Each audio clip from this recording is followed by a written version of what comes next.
Welcome, curious minds, to another deep dive. Great to be here. Today we're cracking open a really fascinating source. It promises to reveal something pretty profound. A strangest secret. Hmm. And this secret, it says, could fundamentally shift how you think about achieving financial success. Yeah, and we're not talking about like the usual market tips or those get-rich-quick schemes you see everywhere. Exactly. This isn't about external stuff. It's much more foundational, more about, individual achievement. Mm-hmm.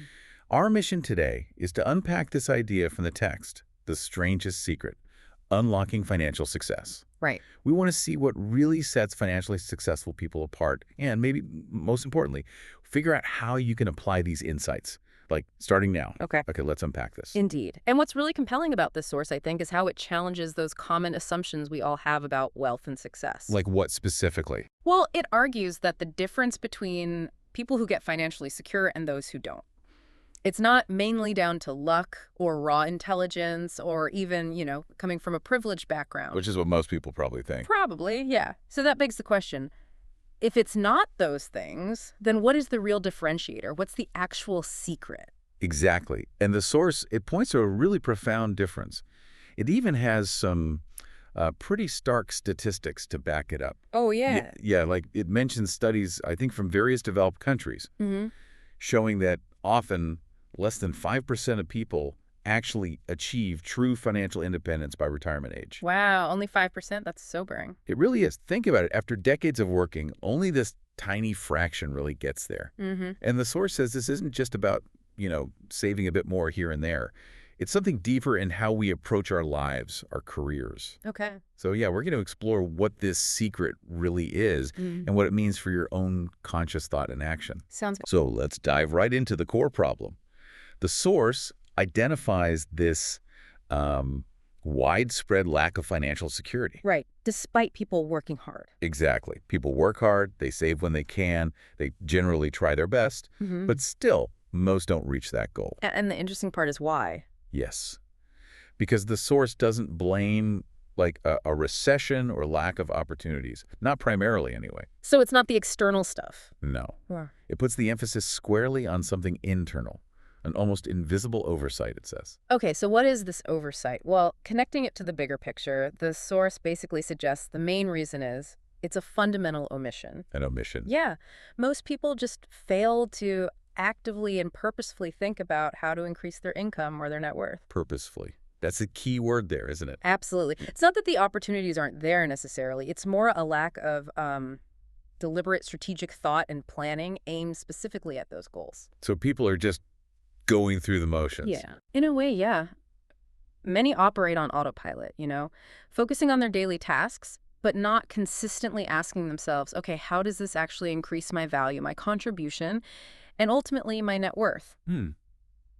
They might hope for a promotion, maybe. Right. They hope for it or wish for it, but they don't strategically plan for it by thinking about how to consistently create more value. It's like the thought itself is, almost alien to how they operate day to day. So it's not about being passive exactly, Yeah. but about not being proactive in a very specific, sustained way. Precisely. Not proactive about value creation linked to financial growth.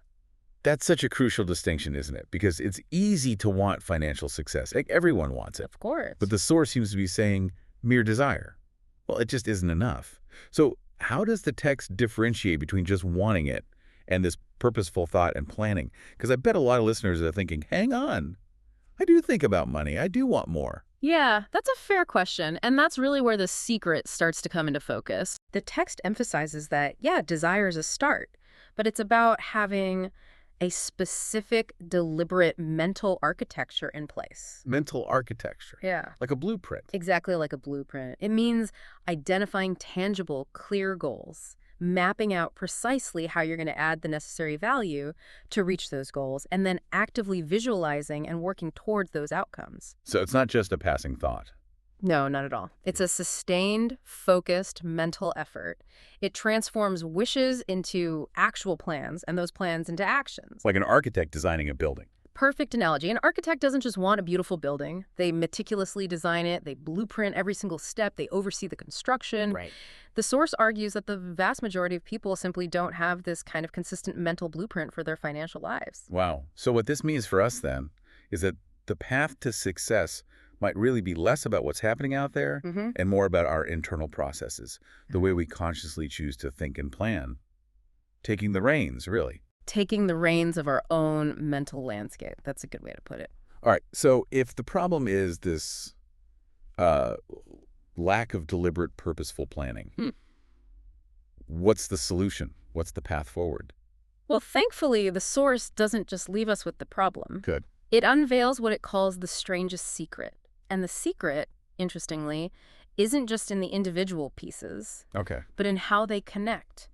Their kind of profound simplicity and the absolute commitment needed to apply them consistently every day, like that mental blueprint we talked about. A framework that changes how we approach wealth. Exactly, a dynamic framework. But this raises a question, doesn't it? Yeah. Can something that sounds, well, potentially straightforward actually be the key to something as complex as financial success? That's the critical point. And the text suggests, yes, these aren't just tips or nice ideas, they're fundamental principles. And when you apply them consistently, they create this compounding effect. It leads to genuinely different outcomes over time. And the strangeness is? The strangeness is how often they're overlooked or just underestimated, probably because they seem so simple on the surface. Okay.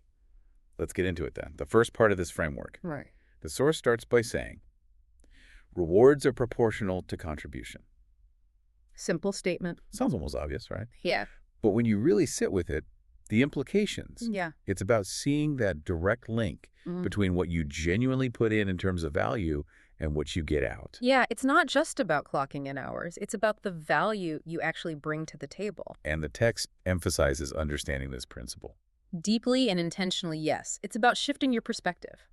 You stop thinking about just receiving a paycheck passively and start actively focusing on value creation. If you want more reward, you have to consciously, consistently ask yourself, how can I provide more value? So questions like, How can I solve bigger problems? How can I streamline this process? How can I innovate in a way that truly benefits my employer or my clients or my community? can you give an example? Sure, think about two employees. One just meets expectations, does their job fine. Go. The other one, though, really gets this principle. They proactively spot an inefficiency, maybe in the team's workflow, and they don't just complain. They propose a solution that actually saves the company significant money or time.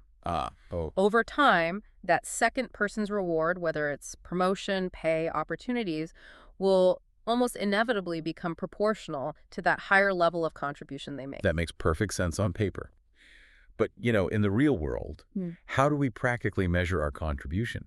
What if you feel like you're adding value, but it isn't immediately recognized, or you just feel undervalued? That ideal can feel a bit distant sometimes. That's a very fair point. It can feel distant. And the source addresses this by emphasizing the internal consistency first, not just waiting for external validation. Okay, so focus internally. Yeah, shift your own mindset first. The goal isn't just working more hours, it's working smarter by always looking for ways to increase your actual impact. And if it's not recognized right away? The principle encourages you to keep focusing on creating value, based on the understanding that over the long haul, genuine contribution rarely goes totally unnoticed. It might also prompt you to, say, proactively communicate the value you're adding, or maybe even look for other environments, other jobs or projects where your contributions are better aligned and appreciated. So the internal awareness comes first. Exactly. The text argues that knowing you're increasing your value is the first crucial step. The external rewards tend to follow that internal reality. It's basically a call to think like an entrepreneur of your own career, always looking to enhance your product, which is you and your skills. Okay, so it's not just working hard, it's working smart. By really understanding where and how your effort generates real value. Precisely. Like that chef example you mentioned, not just cooking well, but creating that unique dish that brings in new business. That's a different level of contribution, isn't it? Absolutely. It really makes you ask yourself, am I just doing the job, or am I actively looking for ways to multiply my impact? That's the question. Okay, that leads us right into the next big insight from The Strangest Secret. The gold mine. The gold mine of the mind. The source says we need to regularly generate new ideas from this gold mine. I mean, just imagine your own mind right now as this untapped resource, just full of potential. It's a powerful image, isn't it? It really is. And it immediately shifts the focus away from external circumstances and straight onto our own inherent creative capacity. Yeah, and this really underlines the internal nature of the source's whole message. Calling the mind a gold mine highlights that capacity we all have for innovation, for problem solving. Not just for, like, inventing the next big thing. No, not at all. For everyday improvements, too. It moves the focus from, oh, I can't because of XYZ, external limits, to the internal possibilities. It suggests that fresh ideas for increasing income, solving problems, enhancing value, they're always within reach if we actively look for them. Actively look. Well, the text even suggests a practical exercise. Just dedicate, say, 30 minutes each day purely to brainstorming. No judgment, just thinking of ways to add more value, improve something, maybe even create a new little product or service. And that structured thinking is often missing. That's the argument. That kind of structured daily thinking is often what's missing, and it lets that gold mine just sit there, unexplored. Okay, this sounds incredibly appealing, the gold mine idea. Yeah. But I think for many of us, our minds feel less like a sparkling gold mine and more like, I don't know, a cluttered attic. Yeah, I get that. Full of distractions, old thoughts, worries. So how does the source suggest we actually tap into this thing when we're just bogged down by daily tasks, stress, the sheer noise of modern life? It feels hard to just switch on the idea generator. That is the challenge, isn't it? And the source acknowledges that mental clutter. It suggests that consistency is the key. Consistency over inspiration. Exactly. It's less about waiting for some lightning bolt of genius and more about disciplined exploration. Like prospecting for gold. Right. A prospector doesn't just wait for gold to pop up on the surface. They systematically dig, they sift, they explore. The gold mine isn't always obvious. So how do we dig? The text suggests starting by identifying problems, your company's problems, your client's problems, and then consciously setting aside time to think of solutions. Even small ones. Especially small ones initially. No matter how insignificant they seem, maybe it's an idea to reduce waste or improve customer service just a little bit, or even just learning a new skill that makes you more valuable. And doing this daily. These daily incremental idea sessions, even just 15-30 minutes, they train your mind. They train it to look for and recognize opportunities for improvement and growth that you'd otherwise just completely overlook. So you build a habit. You build a habit of creative problem solving. Okay, so it's less about waiting for inspiration, more about actively digging for it. Training our brains to be opportunity detectors. That feels very actionable. Which brings us to the third part of the checklist. Cultivating a positive, proactive attitude. Right. Now, I know for some listeners, hearing this might just sound like, another self-help cliche. Just be positive. Yeah, it can sound like that on the surface. But the strangest secret seems to go deeper, doesn't it? This isn't just wishful thinking. It's about an active, optimistic engagement with life and challenges. It's absolutely crucial. This is the element that really ties the other 2 points together. It's the engine, basically. No, engine. Yeah. A positive, proactive attitude isn't just like having a pleasant disposition. Yeah. It's an operational mindset. Okay, define that. What's an operational mindset? It's the unwavering belief that you can find solutions, that you can provide more value, that you can achieve your goals even when things get tough, when you face setbacks. So it fuels action. Exactly. Coffee. This mindset enables you to seek out opportunities, to actually act on the ideas from your gold mine, and to persist when you hit obstacles. Without it, the other 2 principles, well, they often just falter at the first sign of difficulty. Right. And the source emphasizes this attitude isn't about ignoring reality. It's not pretending problems don't exist. It's about choosing your response to reality. That's a vital distinction, choosing our perspective. Yeah. But honestly, this is often the hardest part, isn't it? Especially when things are genuinely challenging, maybe a job loss, a market downturn, personal struggles. Yeah, it's tough. So how does the source guide us to sustain this positive, proactive attitude? Not just have it when things are good, but keep it going when facing difficulties that feel totally out of our control. Well, the text is pretty clear. It's not about being naive or suppressing real negative emotions. That's not healthy or productive. Right. Instead, it's about building resilience through focused action. A proactive attitude means consistently looking for what you can control, however small, and acting on that, rather than just dwelling on what you can't change. So if you face a setback, a proactive attitude leads you to ask different questions. Questions like, Okay, what did I learn here? What new ideas can this challenge spark? How can I still contribute value, maybe in a different way? Reframing obstacles. Reframing obstacles as opportunities for growth, yes. Focusing on incremental progress, however small, it's less about forcing an emotional state and more about a persistent behavioral Yeah, and choice. practical ways to reinforce it. The source suggests even small daily practices can help, like briefly reviewing your accomplishments, even minor ones, or clearly articulating your goals each day. These things can reinforce that proactive mindset over time. So it's about training ourselves to pivot from problem focus to solution focus, Yeah, even when the path isn't clear. Choosing our response. exactly. Choosing your response even when you can't choose the circumstances. That really does elevate attitude beyond just a simple feeling, makes it strategic. Mm-hmm. So let's bring these 3 points together then.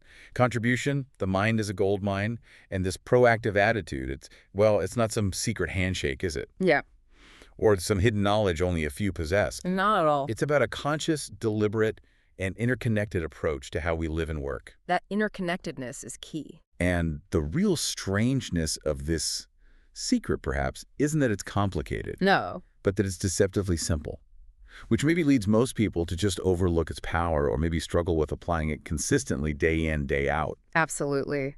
And if we connect that to the bigger picture, the ultimate message of The Strangest Secret is just one of profound empowerment. Empowerment.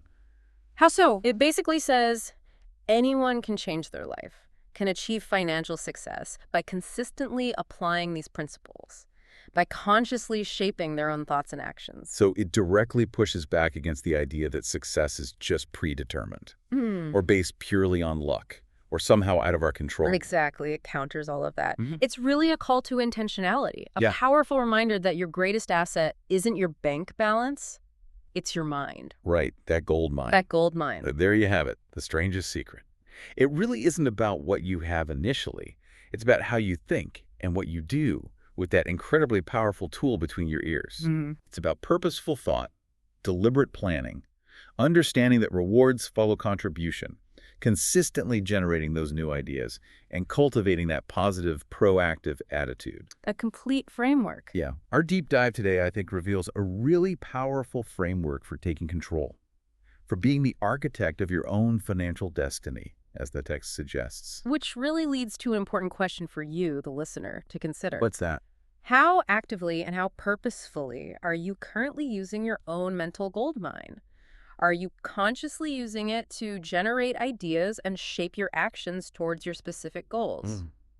The source strongly suggests that capacity is already there within you. It's just waiting to be consistently tapped into.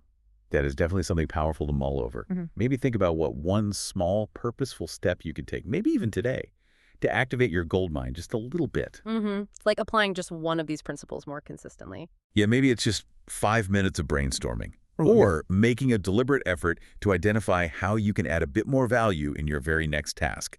Small steps. Small steps, consistently applied. Well, thanks for joining us on this deep dive. We really hope this has given you a shortcut to being well-informed and hopefully inspired too. Hope so. Until next time, keep digging.